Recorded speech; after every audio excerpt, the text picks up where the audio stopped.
everyone, and thank you for joining us for the New Lines Institute for Strategy and Policy Global Hotspots podcast.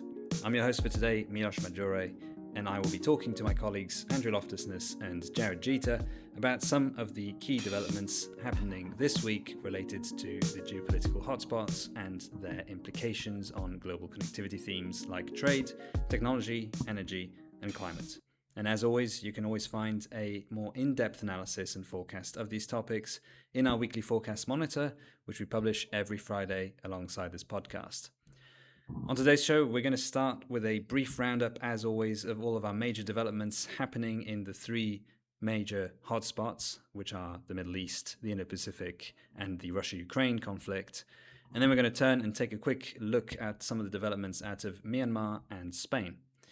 We then want to take a deep dive into some of the developments coming out of the Levant and some hybrid escalation news coming out of Europe. So lots to get into.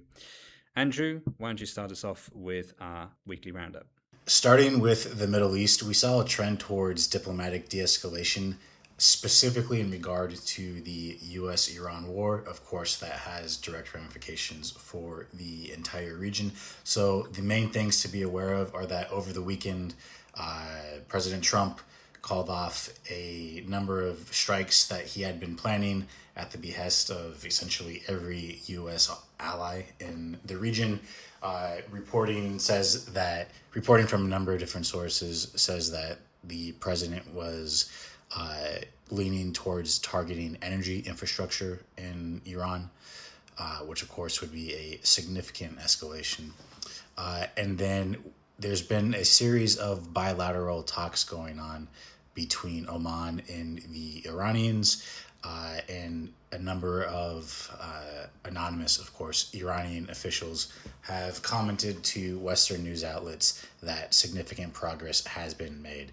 Now, the main thing to be aware of there is that that deal, if it goes through, would give Iran significant control over the Strait of Hormuz, specifically the ability to levy tolls on ships coming through. That will likely be a no-go from the U.S., but as of the time of recording, the U.S. government has not yet commented on that deal. Now, looking outside of the Iran war, or at least the Iran war directly at the rest of the region, there has been a significant flare-up in fighting recently in southern Lebanon between the IDF and Hezbollah. A couple of IDF soldiers were killed by an IED when they are entering a home in southern Lebanon, and of course that led to retaliation from the IDF, who bombed a Lebanese village, killing at least one. Those attacks took place as the U.S. was mediating the latest round of negotiations directly between the Israelis and the Lebanese in Rome. The last day of talks was today, actually, August 6th, so we might have some updates next week for that. But of course, this kind of attack does threaten to derail the very fragile progress that has been made so far.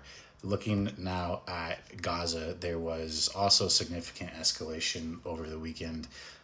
Israeli strikes killed at least 20 people, likely more. There at least 18 were killed in a single incident that we know of. There have been almost daily Israeli bombings over the last several months. These were an escalation in terms of the number of casualties inflicted among the Palestinians. Now, the other thing to keep in mind here is that these attacks came around the same time that Trump announced that Hamas was close to agreeing to a disarmament deal. Netanyahu then came out and said that Israel will not agree to the deal from where it stands right now. Looking now at Europe, transatlantic relations in the Russia-Ukraine war, there was a significant trend towards hybrid escalation over this past week. A number of scenarios to get into.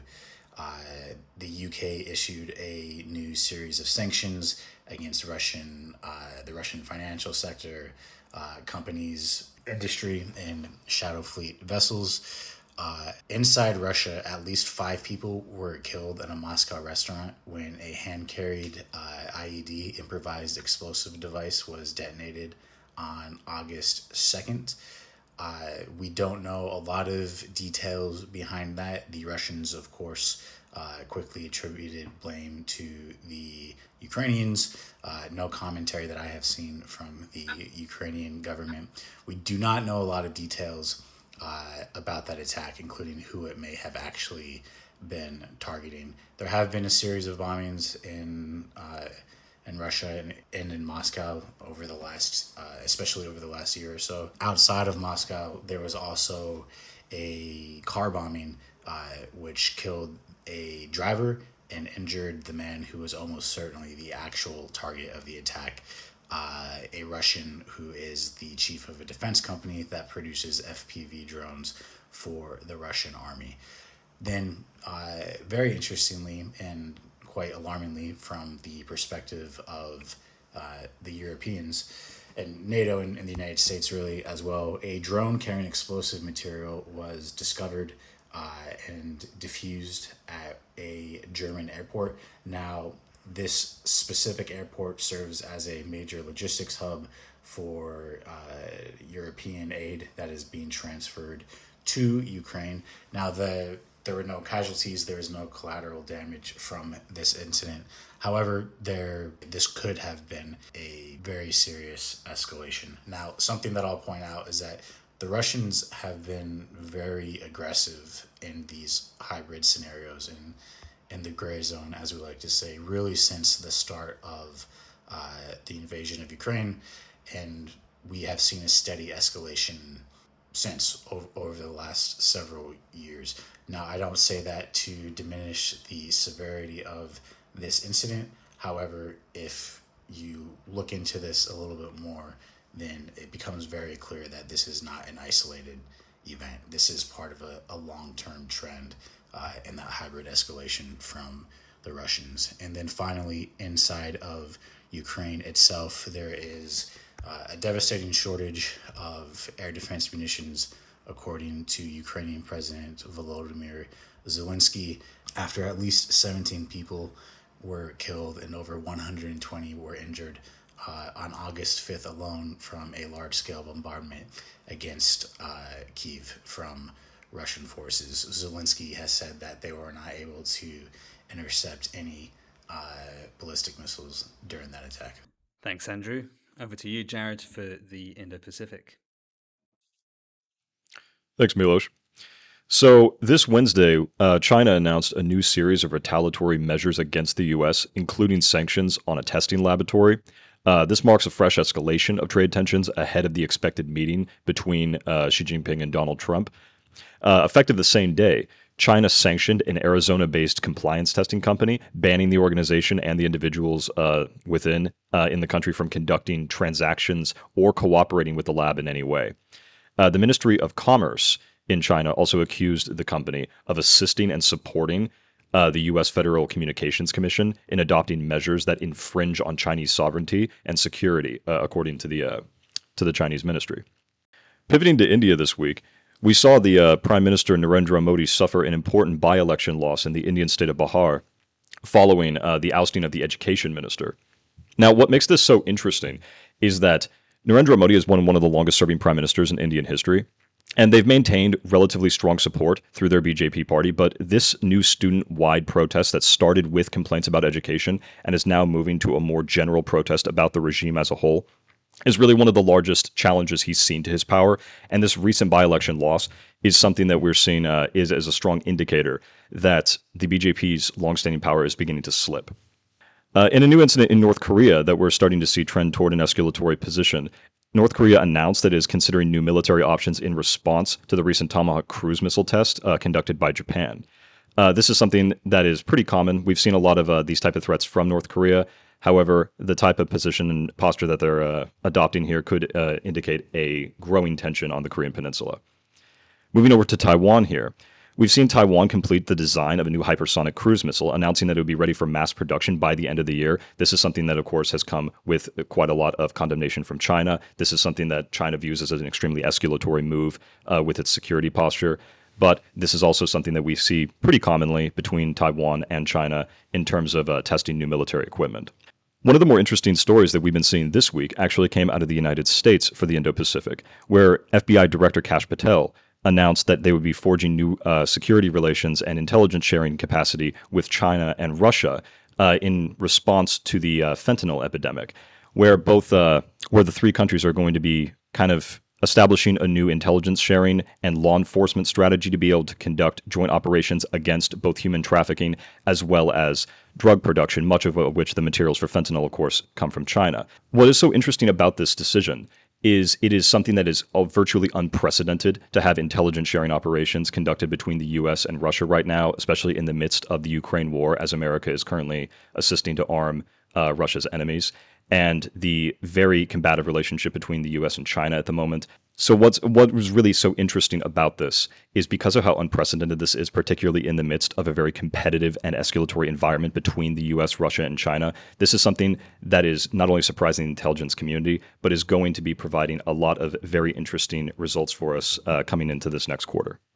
Got it. Thank you. So yeah, quite a trend towards that hybrid escalation scenario in the Indo-Pacific. So we'll be keeping an eye on it. So thank you both for that roundup. And now, before we get to the discussion, just to brief you on some of the other notable developments we've been keeping an eye on. So we got some news from Myanmar this week, where the former leader Aung San Suu Kyi met with representatives of the International Committee of the Red Cross in Myanmar's capital.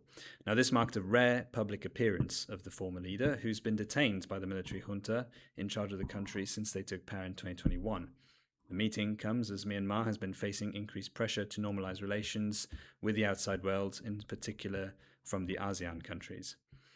Shifting over now to Europe, where in Spain, we got the news last weekend of at least 75 people having died following a wave of migration to the North African Spanish territory of Ceuta last week from Morocco, which saw more than 70,000 people by some estimates coming to Ceuta from Morocco in a single day, which strained the local authorities' capacities to respond. Now, it has to be said that nearly all of the people who have arrived onto the enclave have since returned to Morocco.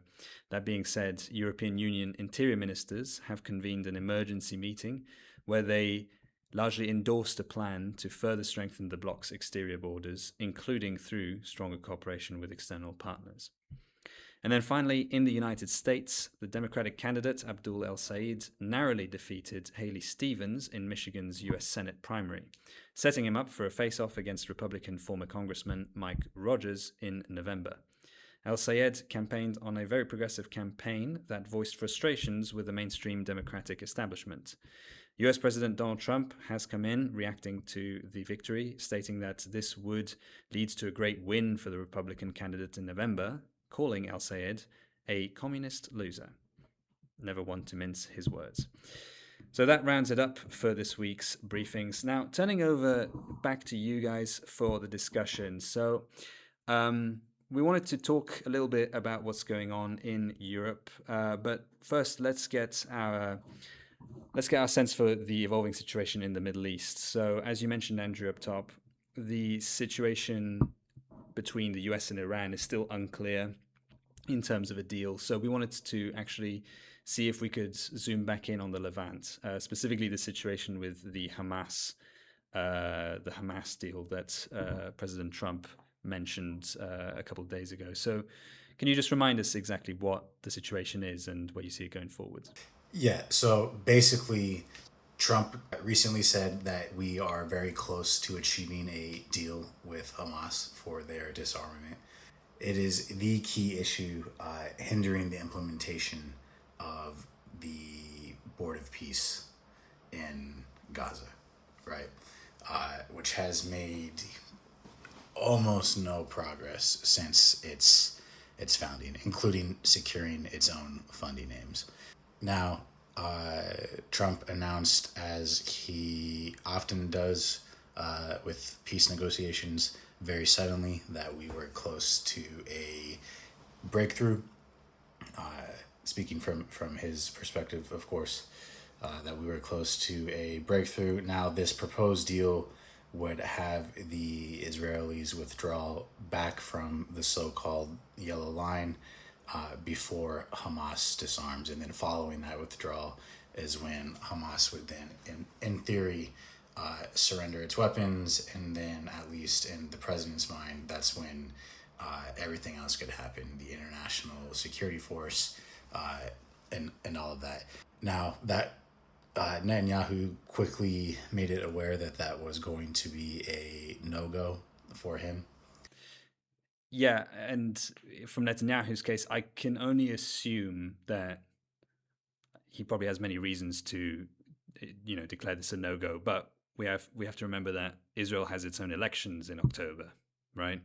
And I don't think that Netanyahu is keen to leave the position that he's in for a number of reasons. He may be facing those judicial proceedings that we've been talking about for the past, 2.5 years now, since October the 7th.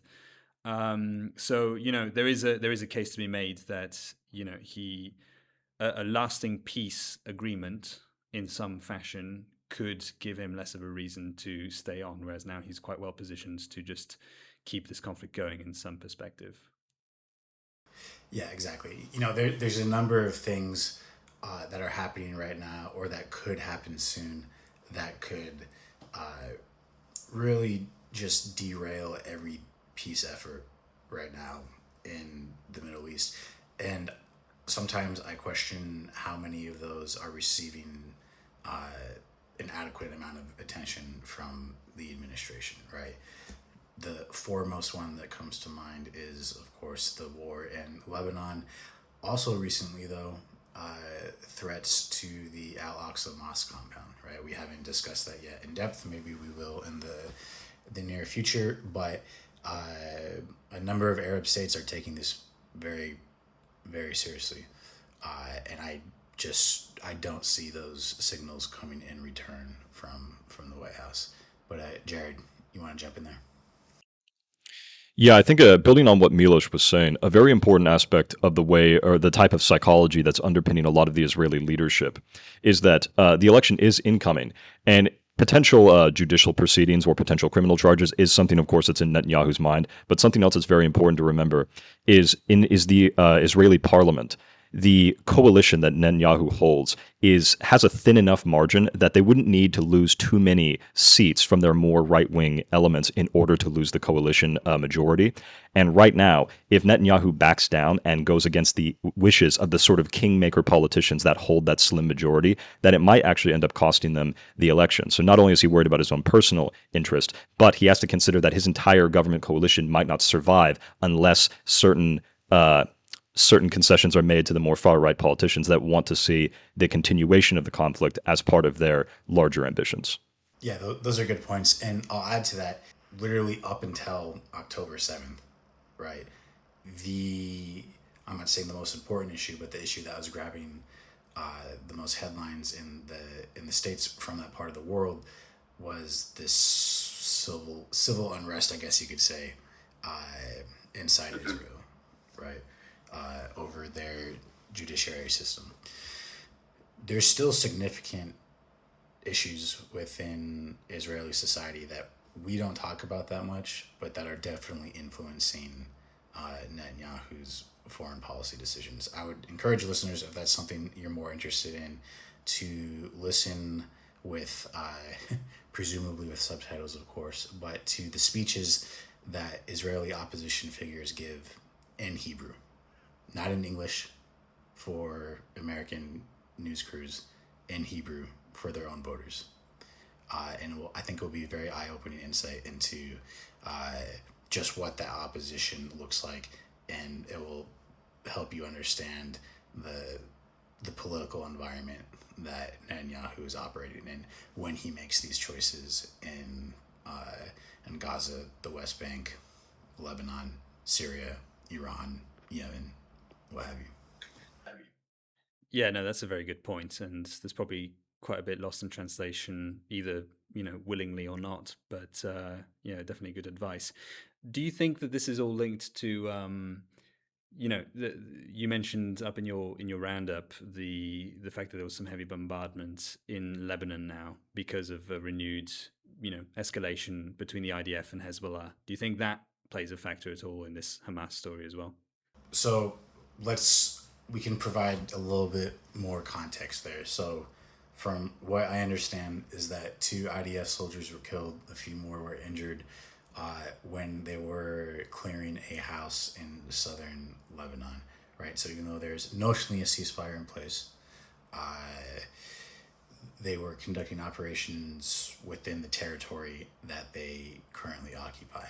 Now, the reason there could be some room for nuance here is that we don't know. There's different kinds of IEDs, right? If we want to get into it, we don't know if it was a pressure plate IED under a floor that Hezbollah had placed there a long time ago before the ceasefire. We don't know what caused the detonation, right? If this was like basically like an offensive attack, or if this was essentially like functionally like a landmine, right? We don't know. However, once that happened, there was a significant retaliation from the Israelis, and now it remains seen, of course, how Hezbollah will respond in turn. Hezbollah, for its own part, is completely opposed to these ongoing negotiations. First in DC and then most recently in Rome. There's room for escalation from both parties here. Right. So now we're going to have to wait and see whether or not Trump's assertion of that deal coming to fruition actually does, or whether it's just going to be possibly another situation of, saying that there's a deal near and then it escalating and not actually drawing to that conclusion. The one thing I'll add, just because it's interesting to think about, is that Hezbollah is infinitely more important to Iran than Hamas is, right? And the Iranian government, from its perspective, right, must preserve Hezbollah as a fighting force in some fashion. The Iranians have already said that they will support, again in their words, whatever deal the Palestinian resistance agrees to, right? So at least in theory, if Hamas did agree to disarm, that in theory could happen. It's a completely different situation from the Iranian perspective with Hezbollah. Let's turn now quickly to Europe, and one thing that stood out up top was this story of the latest, it seems, of a series of events of possible sabotage, possible hybrid escalation across Europe, where a drone was found near a military logistics airport in Germany, in Leipzig specifically. What do you make of that? Well, I mean, I'm curious to hear what you guys think. We've been tracking these. I don't know if this specific type of incident, right? But there have been incidents of explosive devices at airports, even on cargo planes, right? So far, nothing has been detonated. But, it fits into this larger category of assassination attempts, infrastructure bombing, a lot of cyber activity in the Baltics and Poland, the bombing of a train station or tracks rather in Poland, right? Very, very aggressive behavior from the Russians, increasingly so. There's hotspots, of course, but really all across Europe. So far have not seen at least a sustained escalation in kind from the Europeans or from the United States. Now, that can happen in different ways, right? The Ukrainians have definitely been escalating with, they have their own games they can play, right? There's different ways to escalate, and I don't want to speculate on that too much, but it's clear who's being like more forward leaning here against their adversaries. Yeah, absolutely. And I mean, you're right. It fits into this broader pattern we've seen from Russia. Germany has long been, Germany specifically has long been a target for Russian sabotage operations. And, as you mentioned last year, there was that story of the CEO of Rheinmetall, the German defense contracting company, that there was an assassination attempt on his life and, instigated, I believe, I'm right in attributing it to Russia with certainty, but regardless, there's that element.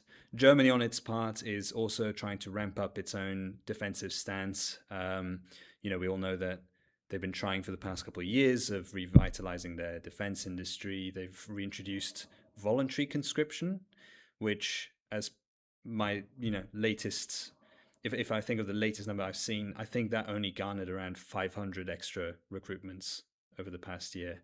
So really not a lot. And I think there's an ongoing debate in Germany about possibly reintroducing mandatory conscription.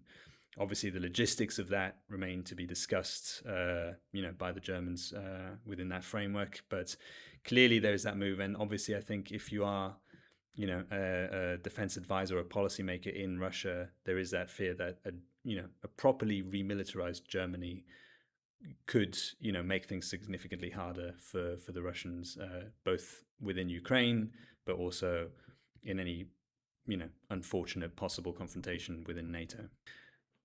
So undoubtedly, not only within the German framework, but also across Europe, we're going to be seeing more stories like this. Thankfully, in this particular case, no one was hurt, nothing was damaged. So, we're hoping that the stories indeed do resemble this one in that respect. But, the sabotage operations, the hybrid escalation is likely going to continue. And so we'll be keeping an eye on that as we go along. But with all of that having been said, we're going to have to wrap it up for today. And to our listeners, as a reminder, if you'd like a more in-depth analysis and forecasting related to all the topics we covered today, then please check out the weekly forecast monitor on our website at newlinesinstitute.org, where we also encourage you to register to receive our weekly newsletter and the access to our geopolitical forecasting platform for real-time updates around the world. Andrew, Jared, thank you both for joining me. Thank you everyone for listening. Take care.